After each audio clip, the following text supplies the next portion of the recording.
This is an IS250 2008.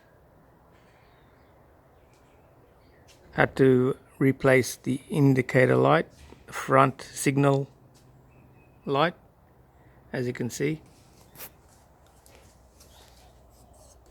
This is the indicator lamp here, but there's no access to get in. There's only access for the headlight and the parking lamp. Open it up, had to take the light out, the whole headlight. Here's the headlight, parking lamp,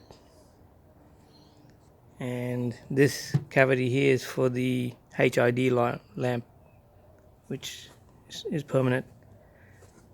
The signal light is this one here.